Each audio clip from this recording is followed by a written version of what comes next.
From Chicago's Can TV, a look at the week's events is reported in the newspapers, in the blogs and online, and on radio and TV. This is Chicago Newsroom.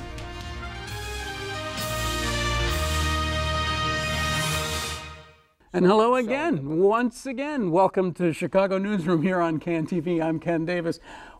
Sorry, you're just joining us. We were already having our conversation here, and we'll keep going with it. We've got a governor who is under fire in Springfield. We've got new taxes coming up on dogs and speeding, and now today maybe even snow shoveling. So there are more than a few things to talk about, and today we got two guys who've got some really good perspective on it. I'm talking about John Dempsey from WLS AM. Hi, Ken. In Chicago. How you doing? Good, good. Old buddy of mine. And Don Rose is joining us today, and I'm really happy to have you on the show. Good to be here. Don's a political consultant, a writer, a blogger, a political activist, a political consultant, a political historian, and God knows what else we could ladle on you. Jazz? Did you get into the whole jazz and thing? Food, right? That's jazz right. And food? Jazz critic, food critic. So, okay, Don, and so it's the Don Rose Show. It's the end of the show. Right. Oh, thanks for coming today. So, I think a good place to start might be, just because it's my own personal hang-up, I am really ticked off about this notion that Mayor Emanuel is going to hang speeding cameras just about everywhere in the city of Chicago. And it's like, I get so tired of this nonsense about, we are not going to raise your taxes. No, we're not. We're just going to like tax dogs. We're gonna maybe give you tickets for not shoveling your snow. Use fees, they're called. Yeah, and Big Brother is going to be watching you like a hawk. And of course, we're only doing it for the children, right? Of course, it's all for the children. We have to protect the children. You know, I live in the city, and I'm a person who, I will take public transit, you know, when I have to, but I love to drive in the city. I love to go on a street like Ashland or Western, and they're so wide, and you can zoom around the slow cars, and you can kind of go fast, and you know, you keep it under 10 miles above the limit. Keep it under 10 miles above. And I love getting around on a car in the city, but they're cracking down on parking. Now this speeding thing. How'd you like parking over here today by Can TV? Was that fun? Yeah, I had to park in Elmhurst to get over here. It's just ridiculous. And like you said, they defend it by saying it's for the kids. Right, right. And it's a nickel and dime way of getting around raising that tax, which is the most, the property tax, which is the most, the tax which you can it's guaranteed to get that revenue every year, but it's also the most unpopular tax. Well, I want to dissent to a small extent. Don, you're dissenting? I am a pedestrian and a user of public transportation. I don't know how to drive a car, and I think the strategic, not the massive, use of these cameras it might turn out to be very useful. Really? I think, as I say, the strategic use probably. Less than a quarter of what they want to put up might actually, apart from financial considerations, might actually be very useful, because we've had, I live near Lincoln Park. We've had accidents along Stockton Drive, which people like to zoom by, and so I try on. to be careful. Well, I've only hit a couple of people. That's probably John, right? I think the quantity that we're talking about here is unreasonable and excessive Big Brotherism, but I think that it is not an altogether bad idea, and I could support the strategic use of maybe 20% of what they want. You don't seriously think that they're doing this because they're genuinely concerned about the safety of people like you and the children, do you? No, it's obviously a revenue raising device. I mean, I think everything that they think about is revenue raising, including failing to shovel your snow or whatever. But when you say not altogether bad, it's because it would theoretically or hopefully cut down on speeders. Yes, I think there are well-known places where there's a high accident rate, and I remember we used to publish maps of those over the years, and the presence of the cameras, the known presence of the cameras in some of those areas might actually serve a useful purpose. All right. Why doesn't he just say, I need money. Right. I'm Well, going to raise property taxes. I need money. There's a wonderful way they could raise money. Uh-oh.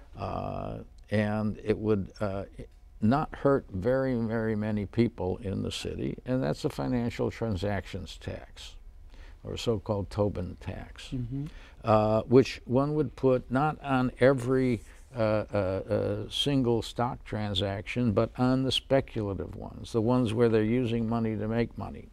And such a tax, which is being considered all over Europe, which New York has, but for some stupid reason refunds most of it to the stock exchanges, would wipe out on the two big trading exchanges. A minuscule penny a tax, penny a transaction. It wouldn't force them to leave Chicago or No, actually they would threaten to do so, but the tax is not on them.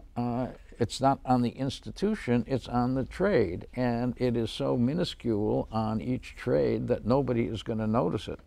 But of course, we know the reality is that right now, right as we're sitting here at this table, there's legislation being considered to reduce taxes on CME Group because they're give them an incentive to not move from Chicago, allegedly.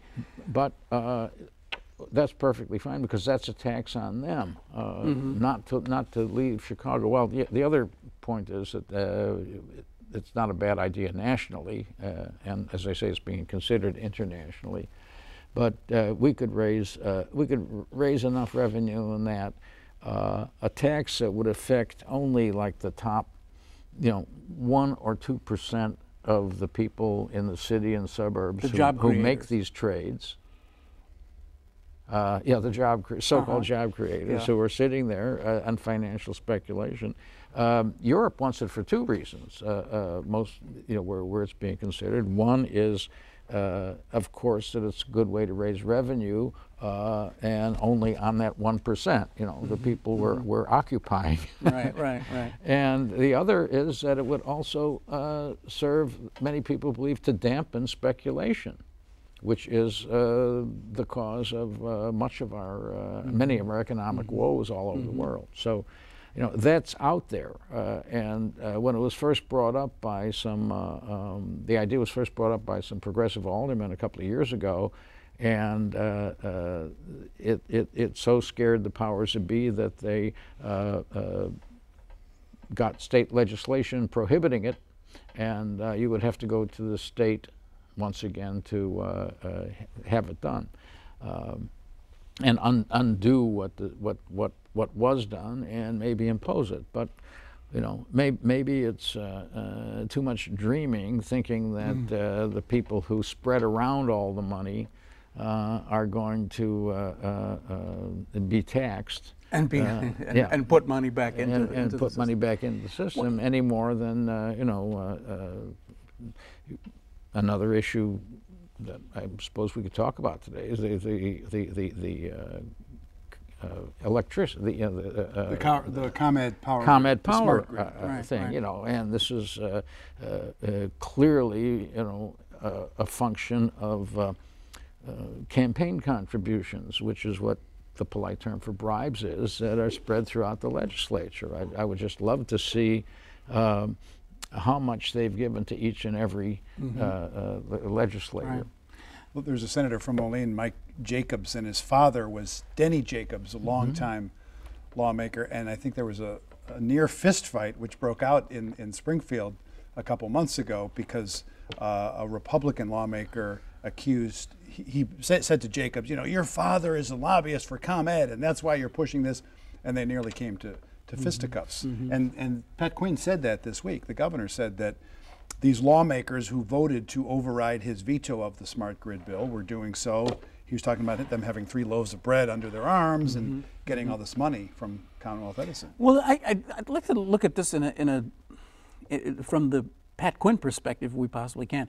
In the last couple of weeks, we've seen Pat The Quinn. old Pat Quinn has come back. Right, attempting to remake himself as the, sort of the grassroots organizer. I mean, he has actually drawn lines in the sand like he's never done before. And of course, it hasn't helped him very much because now he says, I will not accept this bill. Right. And then they just veto it anyway. Right. Right.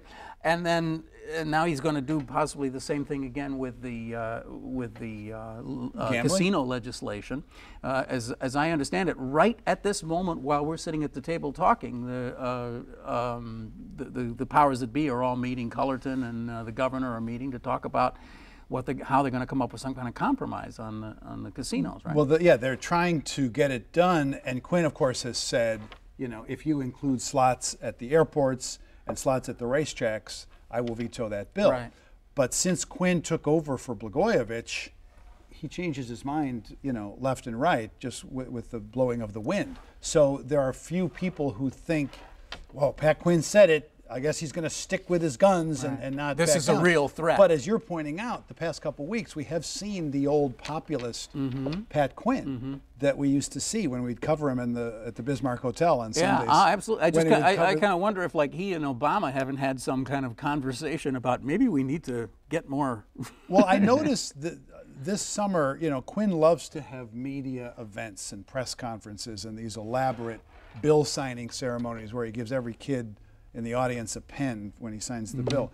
And he seems to have cut down on those a little bit this summer. So maybe he sort of retreated and said, what I've been doing isn't working. I've been trying to be one of the boys and be, like a political player behind the scenes, the same type of guy that I always decried. Yeah. So maybe he is going back to the old Pat Quinn. And this casino bill will answer that question. Now, you've watched Pat Quinn for a few years. What do you think? What's going on?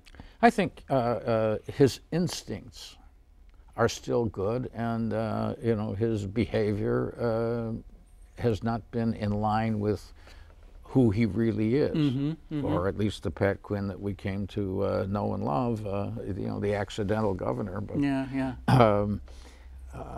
I think that they have to wind up with some kind of a compromise.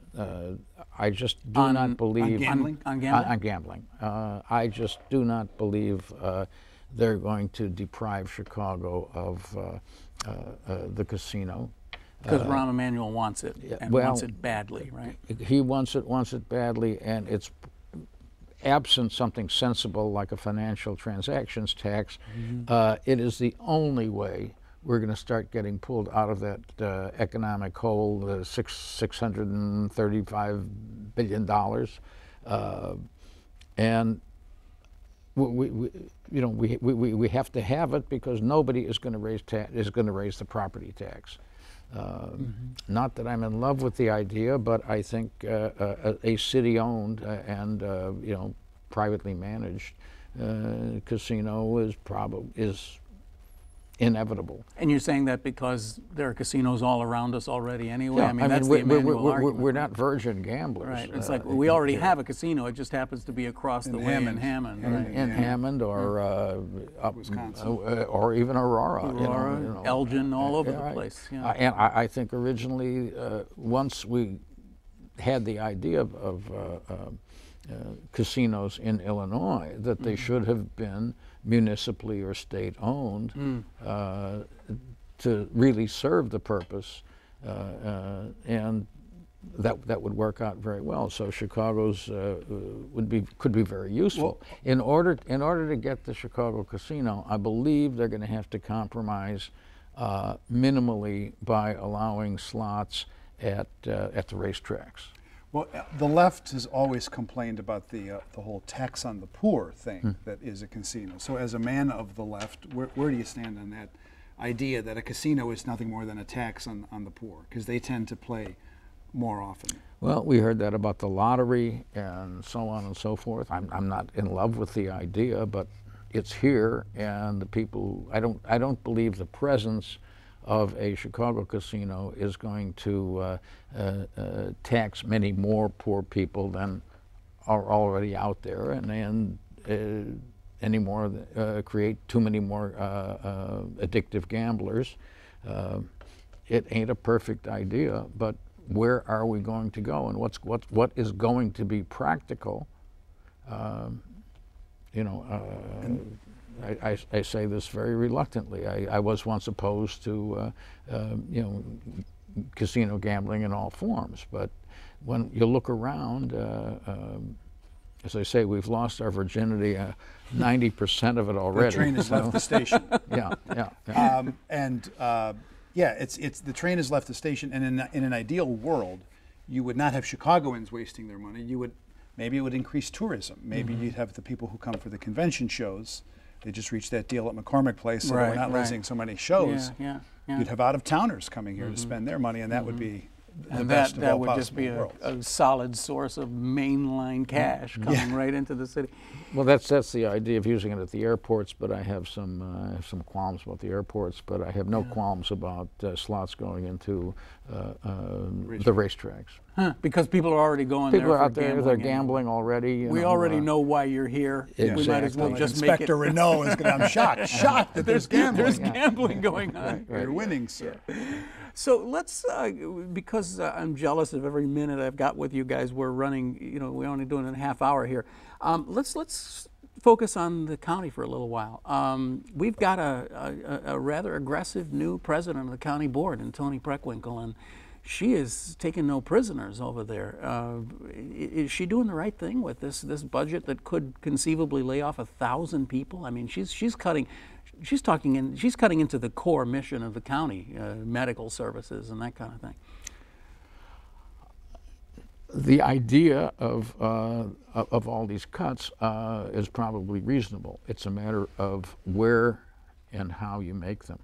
To cut back on human services when there may be some other areas which are better protected by, you know, industry and so on. It's a dilemma. I mean, I think her general approach is okay, but the meat axe that's going to that may in fact hamper human services, I think, is wrong once again. And the same thing's happening on the city side too. I mean, there are lots of aldermen now who are complaining that mental health services in the city are being cut. So you have both sides, the county and the city, both kind of attacking medical services and mental health services and saying, we don't want to do this, you do it. And they're saying, we don't want you do it. So. Right. And Quinn, with some of his cuts that he's made this summer, he would specifically go for areas like mental health services and things like that, because those services are so popular with the public, and you can get the biggest outcry of, you can't cut there, therefore you must. I always call that the red line argument, that for the last 20 years the CTA has been saying we have a $100 million deficit and we're going to have to close the red line. Right. It's like, they pick the really? most popular line in the city. Oh, so that's where you're going to do that. Oh, yeah. You're not going to look at the purple line or the yellow line to Skokie. No, you're going to look at the red line. We won't be able to afford the red line anymore. Yeah. Well, the problem is, as always, the poor have no lobbyists. That's right. Unlike Commonwealth Edison, they haven't purchased any influence in Springfield. The poor don't even have enough money to bribe the smallest state legislator. Yeah, even though state legislators, I would imagine, are relatively inexpensive to purchase. Right. If you look at Preckwinkle, and especially comparing her to Todd Stroger, who was pretty much a joke, she's cut spending by 4%.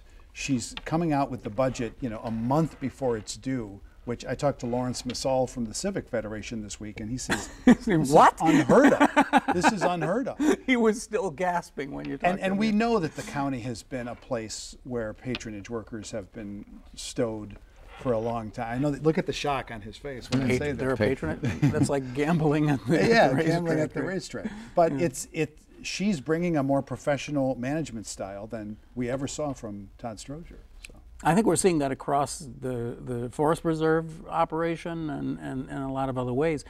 But I mean, she's got a much tougher situation than Emmanuel has, because the thing about, I mean, my own view of this has been that and Don, maybe I'm crazy about this, but it's kind of been over the last, at least since Richard J. Daley, the county has become kind of the place where the city has dumped all of the services that it doesn't particularly want to do, you know, things like county hospital and all that sort of thing.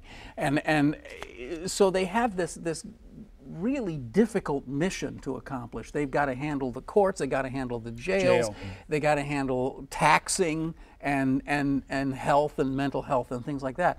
So it's a real thankless job, and it's also very easy to just attack them for being a bunch of political hacks, because unlike the city, which has things like the fire department, the police department, streets and sanitation, where you see the fire trucks, you see your garbage being picked up, you don't really see what the county does. It's a much tougher situation. It's this idea of dumping. You guys may remember when we used to have a county welfare system that they very wisely made a state function. They dumped it on the state. They dumped it on the state, as it were. And yeah, county patronage has just been dreadful. But you know, the whole system. I mean, you can go back to things like township government, which is useless and ridiculous. Regional school Right. But one thing, you were talking about the jail, one thing, I was at her news conference this week, and she said, you know, looking at the jail, she's very opposed to the war on drugs, because she says it's a waste of money, and you've got these nonviolent people just populating the jails. Who are populating the jail, and who has to pay for their room and board? The taxpayers. So she says we want to move to alternative sentencing. We want to increase the use of the ankle bracelets, the electronic monitoring, so we can get some of these people who are nonviolent out of the jail, and the taxpayers don't have to pay for their room and board. Yeah, well, there's a lot of that. There's a lot of room for innovation at the county. That's for absolute certain.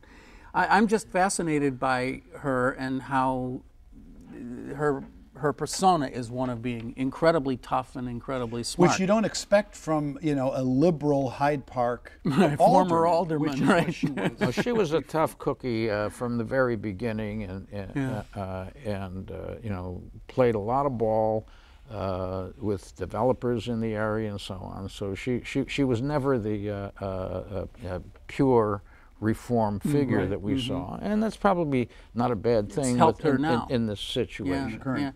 So I mean, let's just engage in ridiculous, rampant, stupid political speculation here. Is a lot of people have said Emmanuel doesn't want this job. He's just here to prove that he's a competent leader so that he can move on to the White House or Senate or something else. And then that would clear the way for somebody like Toni Preckwinkle eventually to be mayor. I mean, I don't usually like to do this kind of stuff that they do on all the other talk shows, but this one is fascinating to me. I mean, what's Toni Preckwinkle's future? I can see that happening, because I can't see Emmanuel being mayor as long as Daley. Yeah. I just think he's neither can Emmanuel. I think he's too impatient, and a lot of this. I saw, I fixed. I move on. Yeah, but he's got to fix. He's got to fix. If you know, the guy who comes out after 4, 8, or even 12 years, who can say he actually cleaned up Chicago, can be formidable. That's why it's a plus for Chicagoans that he's mayor, because he can, given his ambition, he can't afford to do a milquetoast job. He must make serious reforms, and he can't afford to do a corrupt job. Or a corrupt job. He can't afford to. You know, John Cass had one of the best lines last spring when Emmanuel became mayor. If Emmanuel's nephew somehow gets a multi-million-dollar sewer contract, nobody will believe him when he says he doesn't know how it happened. So that's true. He will not be able to tolerate corruption. There are still some formidable stumbling blocks here. You know, this education system still needs a great deal of help and a great deal of change. The police department, as we know, not just on the distribution of police, which is one significant aspect which she has resisted doing, but once they've redistributed, will they actually engage in community policing? Which was another sham under Daley. Community policing is probably the only way in name only that they are going to really be able to make any dents in some of these worst of these crime. Do you think Emmanuel actually understands that? I mean, I have the impression that he does, that he kind of understands that he's going to have to do some kind of community policing, and that maybe McCarthy also is the guy to do that. Well, you know, there is that possibility, but I guess maybe we have to take it in two steps. Redeployment is one, right. And the content. It's like the schools, you know, a longer school day doesn't mean beans if you don't change what goes on during those hours. Right. We you know, to go on to another subject, Japan's school system gives you just about the same number of hours that Chicago does. You know, we always complain that Chicago has the shortest day, and one among the shortest days in the country, but Japan does a damn good job of educating people with hours no longer than Chicago's. So again, it's the technocratic approach is to talk about hours. Yeah, yeah. And we don't get to the germane part, which is content. Hours? Because if you're wasting time for 5.5 hours, what's the difference if you're now going to waste time for 6.5 hours? Yeah. And if you're just going to be following, you know, standardized tests and building a few more charter schools and so on. Teaching and so to forth. the test, or just being a babysitting service. Exactly. What should Blago's sentence be? I wanted to ask both of you guys. What do you think? What should happen to that guy? I think that the citizens of Illinois should be able to sentence him. I mean, because we're the ones. They already did. They voted him out of office. Yeah. You know, I think it should probably be somewhere around 7 to 9 years. Yeah. That would be my statement, because he didn't kill anybody. Right. Right.